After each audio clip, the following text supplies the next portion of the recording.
E aí galera, beleza? Estamos aqui para falar do capítulo 72, que agora é baixo, mas vamos falar mais dele depois da abertura. Nerd Clover. E aí galera, vamos falar desse episódio. Episódio não, capítulo que foi incrível. E já vamos falar de uns pontos aí, porque, meus amigos, esse capítulo segue da onde o último parou, que é da conversa do Samura com o Yura. E, cara, o Samura já manda, cara, por favor, vai embora. Eu acabei de voltar do funeral da minha ex-mulher. E Ruha se mostrou até que bem respeitoso, dizendo: meus sentimentos, eu tô aqui pra falar sobre a verdade, sobre os crimes de vocês, sobre a guerra de CT. E, gente, não é meio cedo isso? Eu esperava que o autor ia guardar mais as informações um pouquinho mais à frente, deixar a gente sonhando um pouquinho, teorizando, especulando do que aconteceu. Mas ele já vai soltar aqui o verbo todo. Aqui ele fala que a guerra se iniciou com a invasão do povo da ilha, que aqueles que carregavam o poder da Datensec tinham uma natureza violenta, um espírito brutal, uma fúria incontrolável. E é isso que é passado nas escolas. Um povo violento, monstruoso, com uma fúria assassina. O que é uma visão um tanto enviesada se a gente olha, já que pinta o lado da ilha como monstros, aberrações. Mas o próprio Uruha diz que, cara, não tem como a natureza de um povo inteiro ser uniforme. E tirando isso que é propagado, as pessoas lá eram humanos, eram pessoas normais com uma condição única que tornava eles diferentes, que não queriam guerra. Tinha gente lá que não estava interessado nesse combate, que não tinha interesse nisso. E, bem, um ponto que eu queria destacar é, cara, por que eles invadiram o Japão? O que levou esse conflito deles? Vamos invadir o Japão de uma vez. Tipo, por quê? Tipo, tem que ter um motivo para isso acontecer. E o que levou a isso? Eu acho que teve a ver com conflito sobre a Datensec. Eu acho que a situação é uma situação que os países estavam tentando se acertar, mas pro Japão, que não vai ser bonzinho nessa história, com certeza tentou tirar o Datensec, porque qualquer nação ia fazer isso. E aí acabou que realmente quando tentaram retirar o Datensec, foi o ponto de ruptura para a invasão do Japão. E aí, quando as Yontous foram criadas, a maré mudou e permitiu que a batalha fosse iniciada de verdade e tivéssemos uma mudança nos mares da guerra. Mas tem um quadro falando sobre isso que mostra 13 Yontous, duas que são a Komoyuri e a Tobimune, e uma nova. A bainha dela é diferente de qualquer outra que a gente viu. Não pode ser a do Shihiro, porque não faria sentido ela estar num quadro falando do período da guerra. Então, é uma das 6 originais. Então, qual delas é? Eu não sei. Já sabemos que não é a Tobimune nem a Komoyuri, porque elas estão ali no quadro. E não é a Kuregumo, já que, bem, a gente sabe como é a bainha dela, que era em formato de nuvem. Essa aqui tem um disco liso, então eu tô na dúvida de qual vai ser essa espada. Se vai ser ou da menina ou do Sushimento. Se essa avanço batata for chamada de erradicação, e é um nome macabramente apropriado. Mas com a criação da sexta Yontou, a Shinushi, é que pode ter um avanço à Ídia, a uma mudança de rumo da guerra, permitindo que eles avancem a Ídia com um poder esmagador, um poder massivo. E olha que nem os portadores, pelo menos os 5, nem sempre nos combates deles, foi falado aqui, que iam para matar, que iam para eliminar os seus aliados. Não, eles lutaram para proteger o seu país. Então, alguns eles deixaram vivos, ou só desarmaram, ou prenderam, imobilizaram. Interessante, esse é um dado importante. E com essa tomada, o governo, a monarquia, porque a ilha é governada por reis, teve que cessar fogo, teve que levantar a bandeira da paz e assinar um tratado. Só que aí, o portador da Shinutsu, da Magitsumi, disse: não vou exterminar todos, mostrando quão macabro ele é. E ele simplesmente usou um novo feitiço, Goku do Ko. Tipo, eu acho que eu tô falando errado, Mas a tradução seria maldição, ou corrosão, ou apodrecimento, ou dando esses sentidos. E, cara, 200 mil pessoas foram mortas e foi devastado tudo. E temos um quadro ali mostrando o que aconteceu, os esqueletos e... Porra, eu falava sobre que a gente ia ver uma hora o poder real das Yontoos e a gente acabou de ver esse poder. Claro, o feito do Samura já mostrou quão poderosas elas são. O cara mexeu com o céu, algo não tatável, fez o dia ficar noite. E agora, simplesmente, uma espada, um feitiço causou essa destruição toda. E cara, é nos lembrado que o poder da espada muda de acordo com o seu portador. O Shihiro já fez isso, o Sojo já fez isso. Esse poder foi algo que o Kunishi não inventou, foi o próprio portador que fez isso. E é dito que a espada consumiu o portador, enquanto o portador consumiu a espada. Um corrompeu o outro. É aquela velha história: dê poder a alguém e a sua verdadeira natureza será mostrada. E tipo, esse cara era a pessoa mais confiável do Kunishi. Era o que ele mais confiava. Então pode tirar o fato que eu bati na tecla que o portador da Shinushi foi escolhido pelo Kamunabe. O que é uma pena, porque eu acho que faria sentido. Isso bota outra questão. Kunishige, que diabos você botou nessa espada? É sério. Que diabos? Cara, a minha teoria para o que ele usou foi além da Tenseki. Ele usou na Matsuma Bashinushi o corpo de alguém da ilha. Não é possível, porque, cara, a diferença para as outras espadas que foi mostrado até agora tá assombrosa. E, tipo, é com isso que o Shihiro vai ter que lutar maluco. O Shihiro vai ter que treinar e evoluir muito.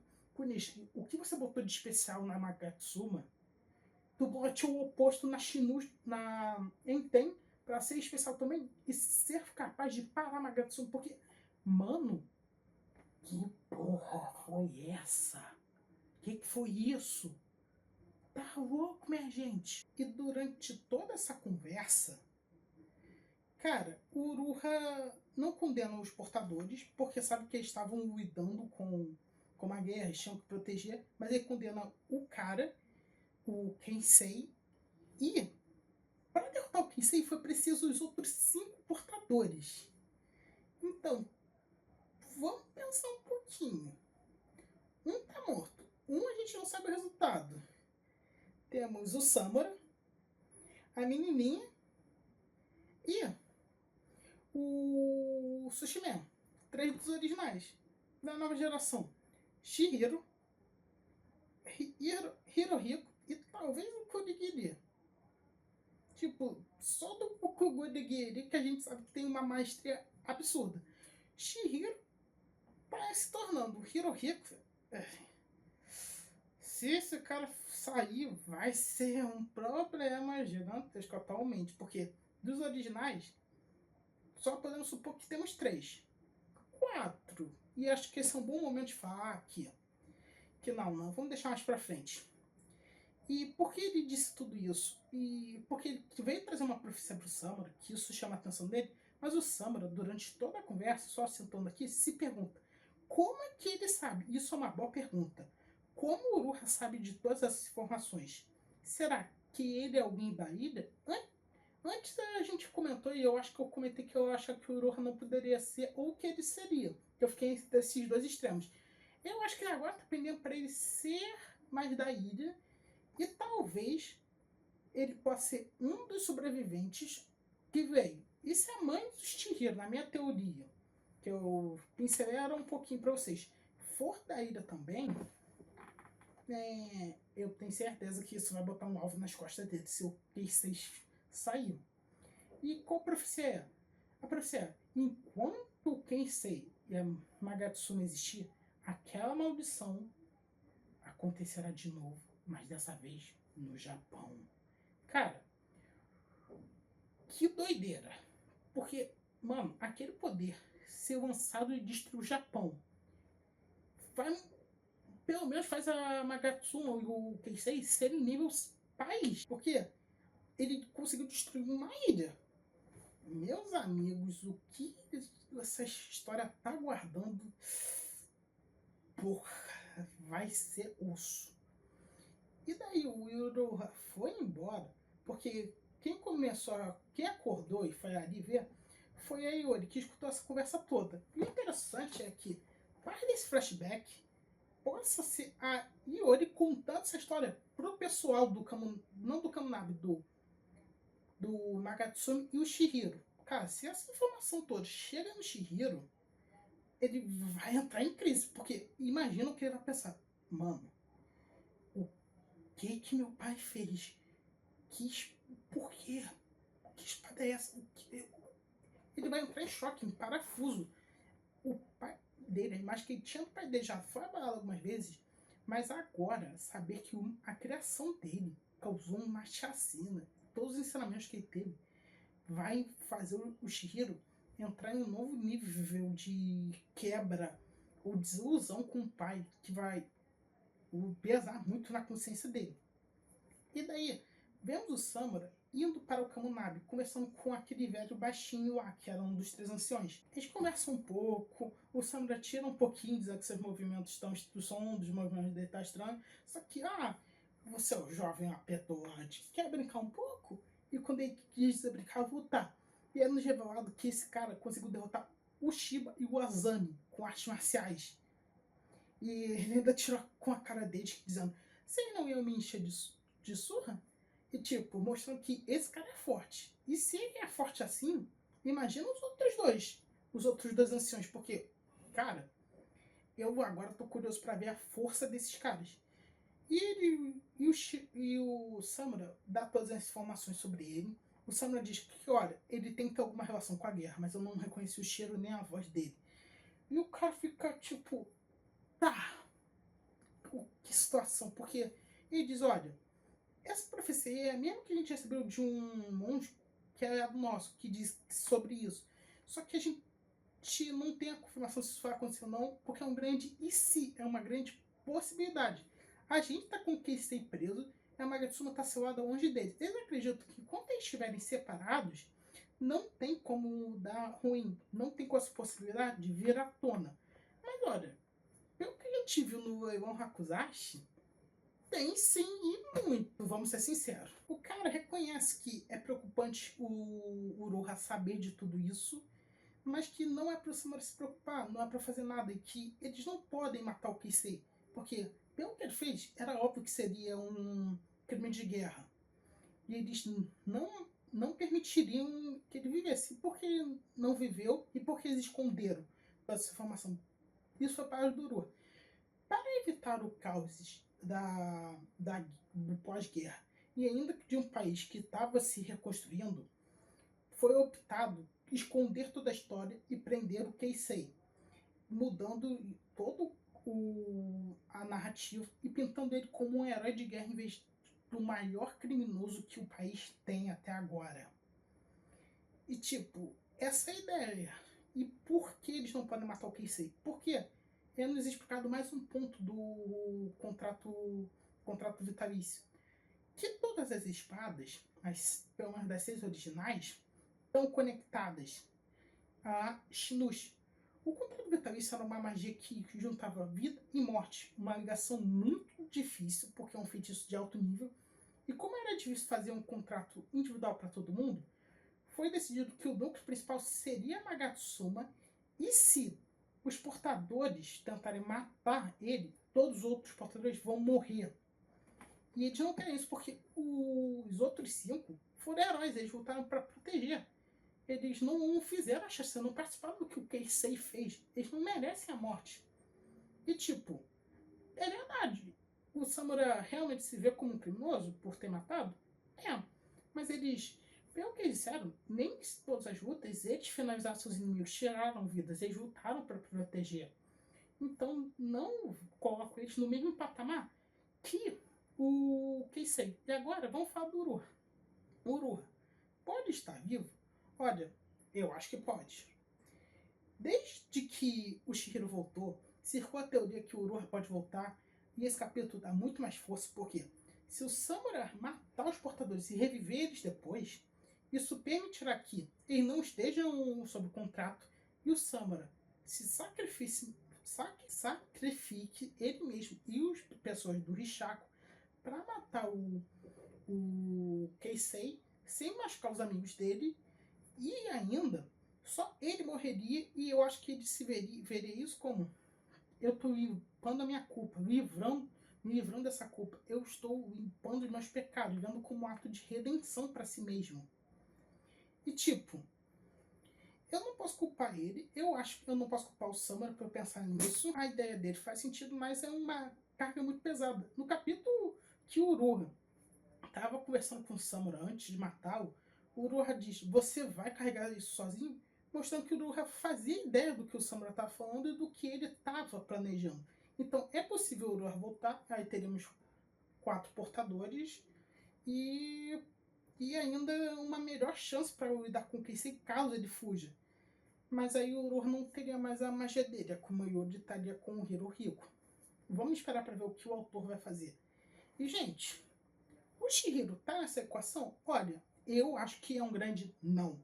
Cara, eu duvido muito que o Kunishige ia fazer uma sétima espada que estaria conectada às outras 6 originais, especialmente pelo que aconteceu no passado.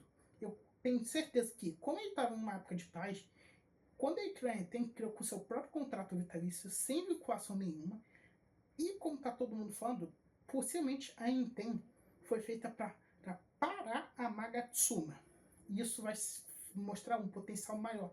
Se a Magatsuma é nível país, a Enten pode ter um potencial ainda maior e que não corrompa o Chihiro. Que mesmo o Chihiro ficando extremamente poderoso, ele ainda manterá a humanidade dele e manterá a sanidade para poder lidar com esse poder como alguém bom, sendo o contrário, o oposto do que o portador da Magatsuma fez, que foi se corromper e corromper a espada. Uma coisa que eu tô pensando aqui: e se o Shihiro criar novas espadas mágicas? Eu sei.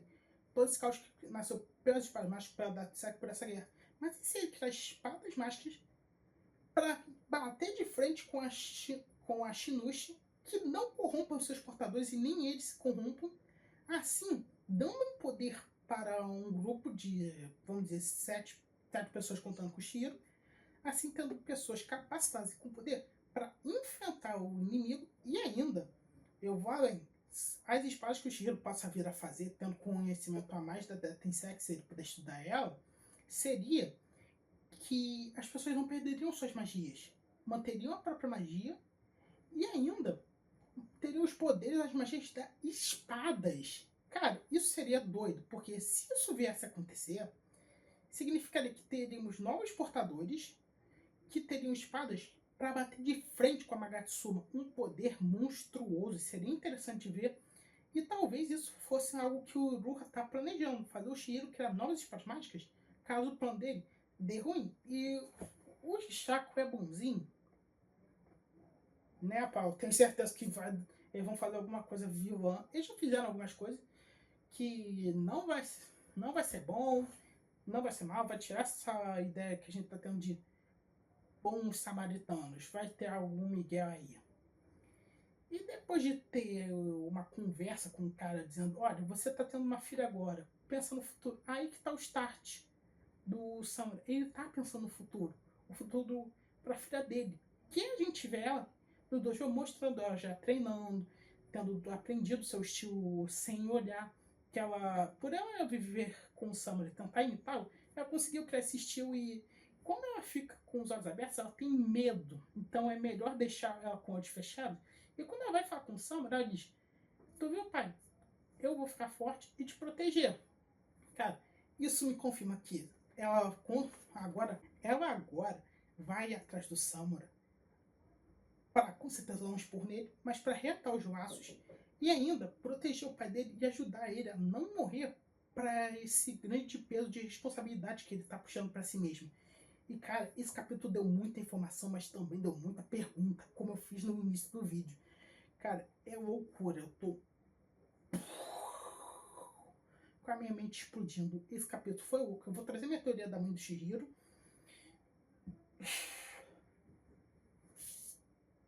Chihiro pra vocês. E, cara, o que vier pela frente veio Kagura Abashi agora deu uma virada de 180 graus. Vamos esperar pelo próximo capítulo. Bem, esse foi o vídeo. Espero que tenham gostado. Até a próxima!